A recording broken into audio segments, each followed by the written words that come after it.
All right, so a Mesa man thought he'd finally hit it big, something a lot of us would get excited about. I'd be pretty darn excited about it. Oh, yeah. And according to the letter he received in the mail, he was about to be $500,000 richer. But as 300 Side's Gary Harper explains tonight, there was a catch. Imagine getting a notice saying that you've won $500,000. That sounds like a dream come true. However, you have to send in money to get that money. That doesn't sound right.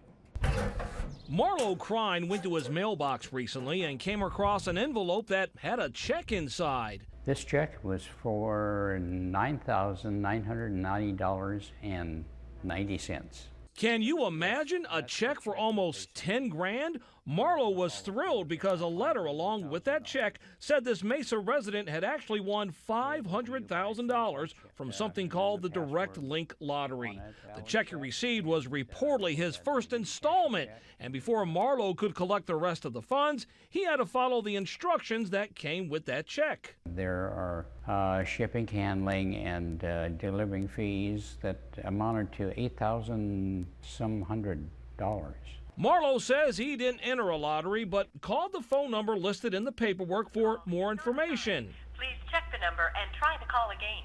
While he couldn't get through on his mobile phone, Marlo kept thinking about all that money that he reportedly won. And the more he went through the paperwork, the more he was convinced it just might be real. After all, there were lottery offices not only in London, England, but also in Austin, Texas. But there was also some kind of a code in the paperwork, and that code bothered Marlo. The one thing they did tell me, you don't want to tell anybody what that code number is. Marlo thought about depositing that $9,900 check as he was instructed to do so he could pay all those fees. But it was his wife who told him not to do it. Yeah, I said, before you do anything, you call Gary Harper. He says, get his number. Turns out the check is in fact a fake. Remember, Marlo was supposed to deposit the check into his own account and forward the funds back to the lottery company to cover those fees. But by the time his bank would realize the check was fake, days later, he would have forwarded all that money. By the way, 300 Side dug a little deeper and discovered that so-called lottery office, the one located in Austin, Texas, is nothing more than this single-story home. Does this look like an official lottery office to you?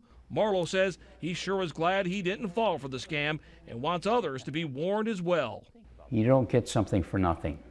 Whether it's a lottery, a drawing, or anything similar, if you have to send in or wire money in order to get your winnings, it's a scam. Don't fall for it. I'm Gary Harper, 3 on your side.